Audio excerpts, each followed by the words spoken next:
This is Carlton, your weekday ITV. Family and nation in thanksgiving for Queen Mother.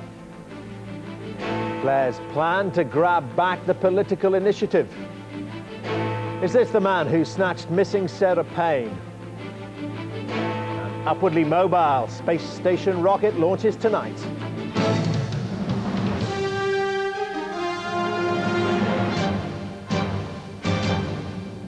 From ITN, the ITV Nightly News with Dermot Monaghan.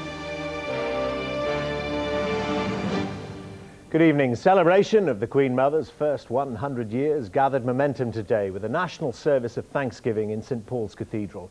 Among those there with all the royalty were 15 people who share her year of birth. The Queen Mother, who's 3.5 weeks short of her birthday, was strong enough to walk the length of the aisle and then down the steps of St Paul's to acknowledge well-wishers outside. Libby Vina reports. A royal celebration of a remarkable life. Despite the unseasonal weather, a sizable crowd had gathered outside St Paul's Cathedral to wish the Queen Mother well. Accompanying her, great-grandsons Prince William and Prince Harry, and her favourite grandson, the Prince of Wales. The Queen Mother chose to use a side entrance because it had a ramp, but her walking sticks and even the handrail hardly seemed necessary.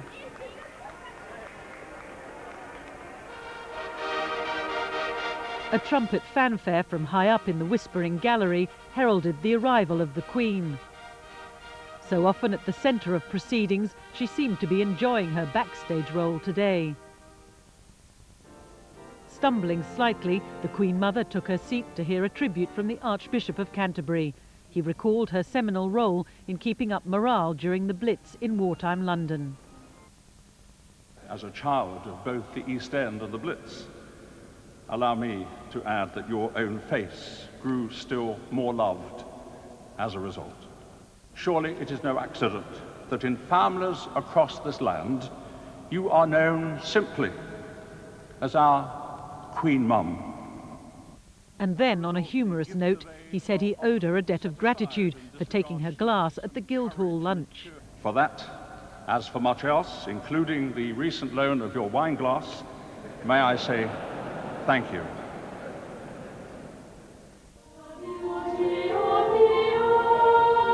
A service in celebration of a life that has so often stood for continuity in a century of change.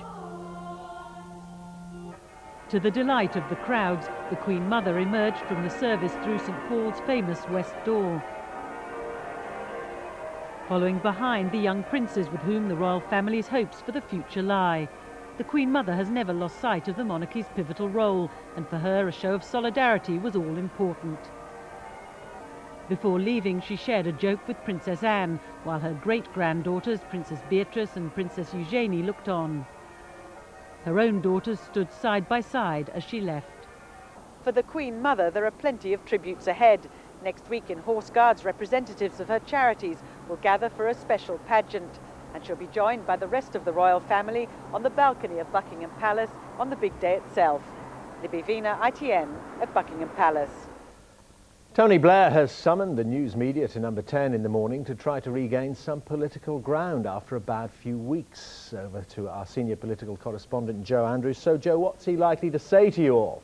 Well, I think what he's going to try to do is to draw a line under his difficulties of the past few weeks. And Downing Street say what he's expected to do is set out what they call the narrative of his government, to acknowledge that the improvements that many people want to see in hospitals and schools simply haven't happened as fast as they hoped they had, but also to say that that is the short-term political price which this government has to pay for its financial competence, for the fact that it stuck to the Tories' spending limits when it came to power. The Tories, of course, say this government has only one narrative, and that's one of broken promises. And do you think it'll make much difference in the long run? It's difficult to tell. Relaunches don't have a very happy history, and they have a habit perhaps of falling a bit flat. But if he does go out and say to people, look, we didn't get everything right, maybe it will come right in the future, just give us a bit more time, they will believe him. But there again, perhaps what people really want to see is the hard evidence on the streets, in the hospitals and the schools. Joe, thanks a lot. Police this evening released an e-fit picture of a man they want to question about the disappearance of Sarah Payne. He was seen with a child who looked like Sarah at a service station on the M6. Police say it's their strongest lead so far. Adrian Britton is following developments. The face of the man who could have abducted Sarah. Unshaven and solidly built, his description was given by the woman who saw him with a young girl called Sarah the day after the 8-year-old disappeared. The lady who made it, who is a credible witness to us, thinks it's about 90%. It's a very striking likeness. She was actually very upset when she finished making it. It brought back memories which are obviously quite difficult for her. The sighting at Knutsford Services in Cheshire is now the inquiry's main lead. Over 1,200 people have phoned the police telephone control centre, having heard yesterday's appeals for more information. Possible sightings of Sarah are being reported across the country and throughout Europe. Today, near Pontypridd in South Wales, the police helicopter was launched after people became suspicious about a man seen with a young girl. Yet this huge public response has been marred by several malicious telephone calls.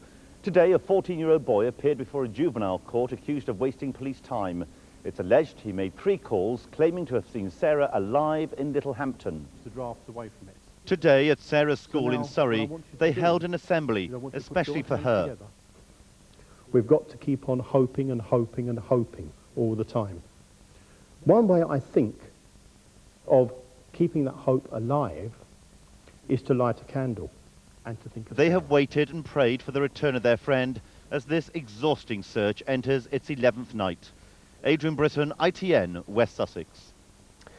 Tension is still high in Northern Ireland tonight, the eve of the biggest day in the Loyalist marching season. The traditional bonfires are burning, but so far there seems to have been none of the violence of the last 8 days. John Irvine reports. The lighting of bonfires on this night every July is an age-old tradition here. It marks the beginning of a Loyalist celebration, the victory 310 years ago of the Protestant King William of Orange over the Catholic King James. The fear this year is that they will herald another night of trouble. The security forces are prepared for it. In Belfast, they are again on the dividing lines that separate Protestant and Catholic communities. There were more roadblocks in some Loyalist districts today. Just a few protesters could make it difficult for the majority to go about their daily business. The police have been criticised for not doing enough to keep roads open. We approach each set of circumstances and judge it on its own merits, and our officers have to make very difficult decisions on the spot. And first of all, they have to think, is their action going to make things better or make things worse? The police also say that since these disturbances began on July the 1st, nearly 60 officers have been injured, 146 arrests made, and 72 people charged with public order offences. In commercial terms, the cost of the disruption is incalculable, but there is no doubt tremendous damage has been done. We seem to have a death wish, a self-destruct mechanism that we press every year around July time. These fires may seem to be an aggressive display, but so far tonight there has been little or no trouble. The security forces, however, will not be relaxing, with the Drumcree dispute still poisoning the atmosphere. Passions can be inflamed just as easily as these bonfires. John Irvine, ITN, Belfast. Orders for 3 state-of-the-art destroyers for the Royal Navy costing £1 billion and safeguarding thousands of jobs were announced today. The Type 45 ships, which will defend other vessels from missile and air attack, will be built on the Clyde and in Portsmouth. Israeli and Palestinian leaders started their peace talks at Camp David in America today with no great hopes on the Palestinian side, at least. President Clinton, who got them together, said both sides would have to compromise. Our Washington correspondent James Mates reports. The 3 men have spent the first of what could be many days together at Camp David, days that will be spent in seclusion, thrashing out the last, most contentious issues that still divide Israelis and Palestinians. How is it going, Mr. President? Israel's Ehud Barak has been weakened at home. His coalition is in tatters. Yasser Arafat had not even wanted to come, so pessimistic as he of the outcome. But President Clinton insisted on one final effort before he leaves office, an effort that will now be conducted away from the media. We pledged to each other we would answer no questions and offer no comments. So I have to set a good example. As they headed inside, there was some good-natured horseplay between Arafat and Barak, over who would go in first. A good portent, perhaps, for the days ahead. Earlier, the President had emphasised the importance of what's to happen here. Both leaders feel the weight of history, but both, I believe, recognize this as a moment in history which they can seize. Clinton would like the search for Middle East peace to end in the very place the process began between Israel and Egypt at Camp David 22 years ago.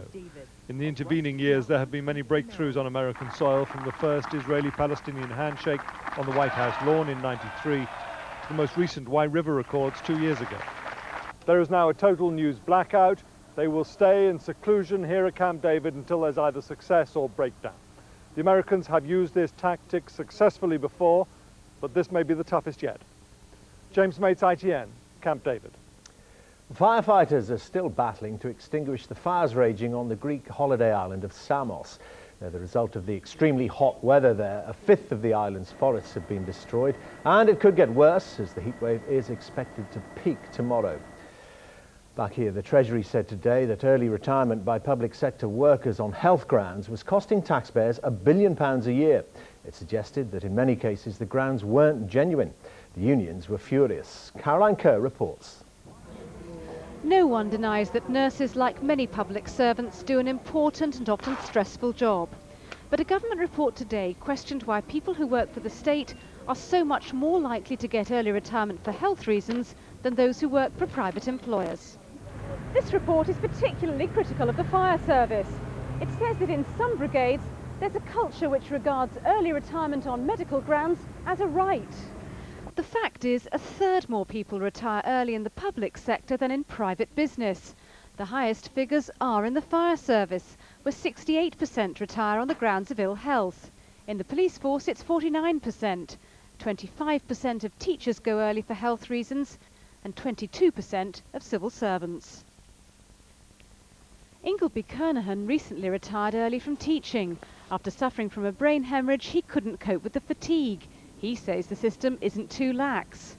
I know of no teachers who've got ill health retirement, myself included, who have found the process easy, that we've been able to manipulate it. It all seems fair and above board. But the government says medical retirement in the public sector costs £1 billion a year and must be curbed. Caroline Kerr, ITN. A big piece of the new International Space Station, the living quarters module, is due to be fired into orbit from Kazakhstan in the next few hours. The module was built by the Russians but will carry the name of an American sponsor. Lawrence McGinty reports. It's 2 years late, but at last it's on the launch pad in Kazakhstan. The crucial Zvezda section of the International Space Station, ready for launch on a Proton rocket in the early hours of tomorrow morning. It was built by the Russians, who ran out of cash but got a little help from their friends in NASA and the European Space Agency. Once in space, it'll link up with American and Russian modules already in orbit. It'll be the living quarters for the permanent three-man crew of the space station. It provides, therefore, a life support system, and it provides additional electricity to be able to conduct experiments. And it also provides a docking port for other Russian vehicles. When it's finished in 2005, the whole space station will be 7 stories high, will weigh over 400 tons, and will be easily visible from Earth with the naked eye. It'll cost $60 billion, so it's not surprising that the space agencies paying for it are trying very hard to find sponsors, with some success. Lawrence McGinty, ITN. The headlines again. The Queen Mother took centre stage today at a national service of thanksgiving for her 100 years in St Paul's Cathedral. And after a difficult few weeks, the Prime Minister, Tony Blair, will launch a political fight back in the morning with a news conference in Downing Street. On to the financial figures, and the headline rate of inflation has hit 3.3%. That's its highest for 2 years. The underlying rate, which excludes mortgage interest payments, is up from 2 to 2.2%. But despite those figures, the FTSE 100 share index closed up almost 10 points. On Wall Street, the Dow Jones Industrial Average rose 80 points, and the pound was up 0.5 cent against the dollar. And now time for a look at tomorrow's papers. And the Daily Telegraph devotes its front page to the Queen Mother and her Thanksgiving service. It features a picture of her surrounded by members of the royal family at St Paul's. The Times leads with the Conservatives' plans for the economy. It says despite a U-turn on their tax guarantee, Michael Portillo is ready to attack Labour's soaring public spending programme. It also shows a picture of the Queen Mother.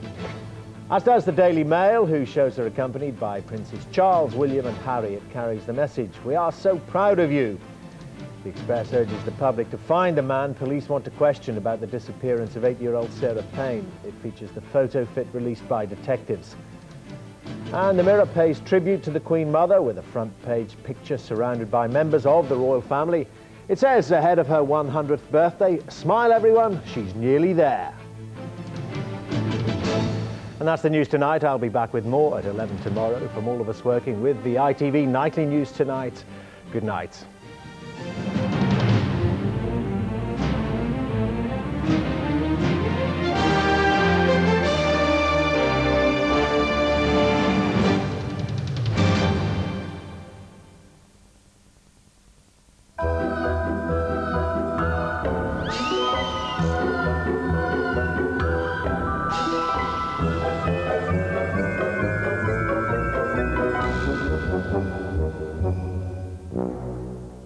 Hello, good evening. We've seen a real mixed bag of weather today, and it's a chilly night with clearing skies. So on to the details straight away.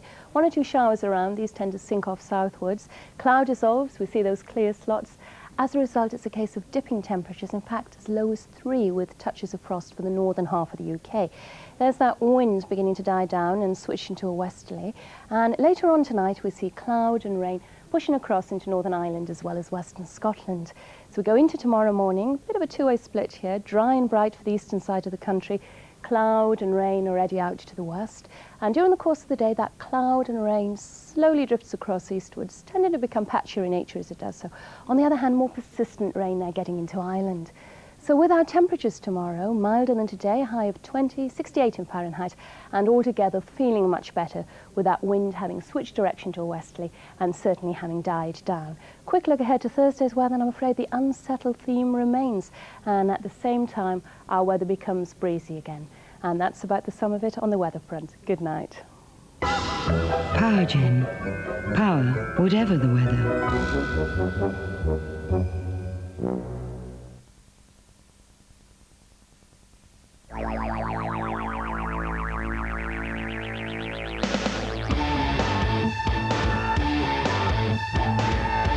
Blue from American Express has evolved. Welcome to our next generation of credit card.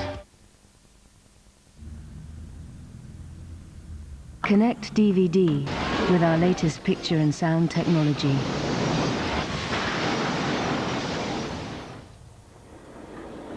The Sony DVD Home Cinema Experience.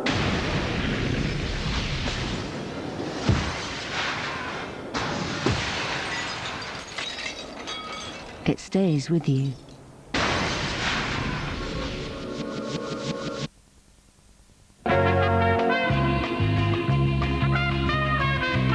Burger King's new Cajun chicken wrap. Succulent chicken pieces, tortilla wrap, and spicy Cajun sauce for just $1.99. Oh, I say.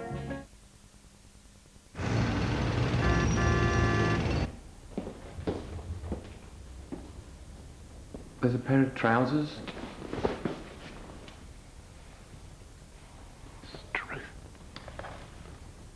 Luckily, you can now visit Abbey National at the branch, on the phone, from your home PC, or even here at this dump. I'm too tight for them. Visit abbeynational.co.uk or call into your local branch.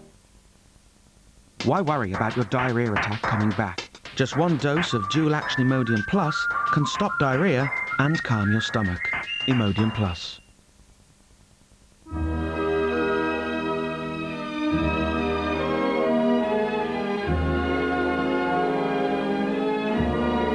Blue from American Express has evolved. Welcome to our next generation of credit card. Doug is quite astonishingly talented. That was a wonderful gift. Your regular movie star didn't look like Dudley Moore. You let the old council He always made an issue of the fact that he was this cuddly creature from Dagenham. Dudley Moore, one of the screen's legends. Wednesday, 10:30, ITV. Now on Carlton, the news in London tonight with Joyce O'Harger.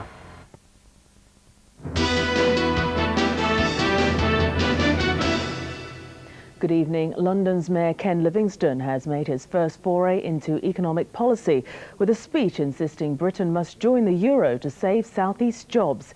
In a speech to the business group London First, Mr Livingstone directly blamed Britain's cautious approach to the euro for job losses at the Ford plant in Dagenham and for causing serious problems for the capital's tourist trade.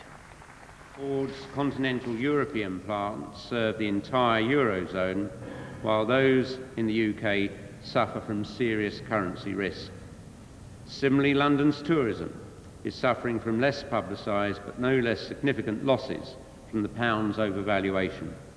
Harrods boss Mohammed Al Fayed is locked in a row with his neighbours over plans for a helicopter pad at his store. He claims he doesn't need planning permission, but people living near Harrods and the local council say he does. The whole matter went before a planning inspector today. Simon Harris reports. She's 67 years old and still teaches yoga, but Lady Mary Stewart is also limbering up for a fight. She can no longer take her yoga mat into her Knightsbridge garden because the tranquility has been shattered. On one side, Mohammed Al Fayed is building a block of flats. On the other side is his store, where he wants to land his helicopter on the roof. Some time ago, he was flying the helicopter on and off the top of Harrods, or pretending to, in the lunch hour, and it was very noisy indeed. The Harrods boss uses his helicopter to commute from his mansion at Oxted in Surrey to London. But his normal landing spot, Battersea Heliport, involves an additional 30-minute car journey to and from the Knightsbridge store.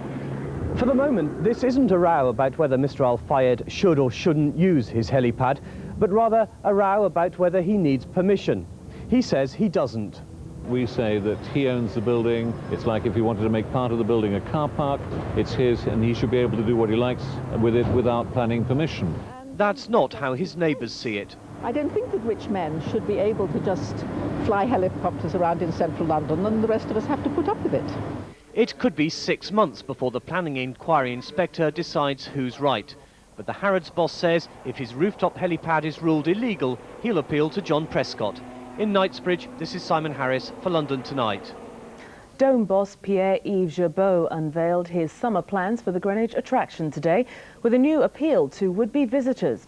At the weekend, he promised to name the politicians he blames for the Dome's failure. Today, he announced a new campaign urging tourists to make up their own minds. Here we go, make money, man. Dome boss P.Y. Gerbeau this afternoon in confident mood, launching a new £2 million advertising campaign designed to save the Dome from financial disaster by saying to doubters, don't believe the critics, you are not sheep. And another thing, that Dome. What's the point of that then, eh? Blooming great marquee. Wouldn't waste my time going. Apparently, I've heard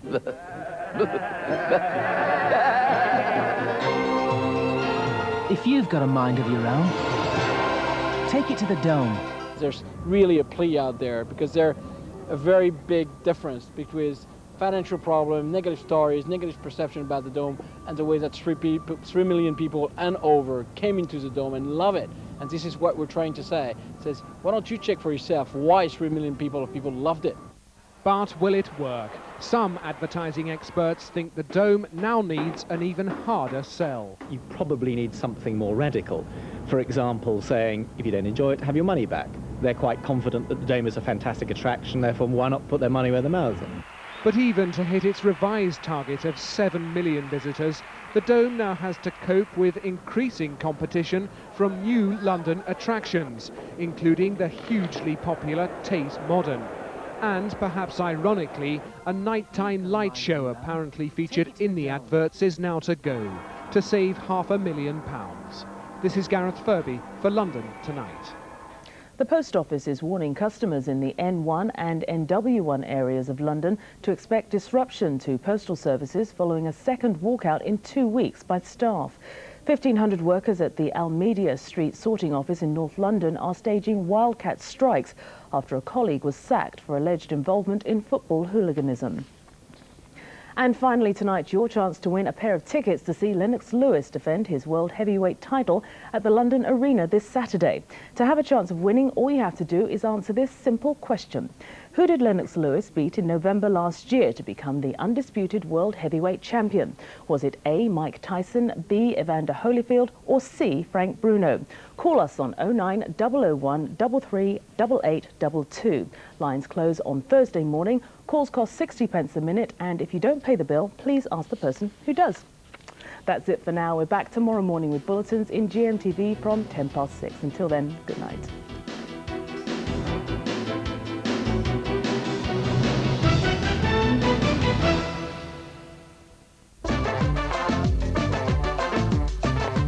Carlton Weather, sponsored by amarada.co.uk, suppliers of gas and electricity.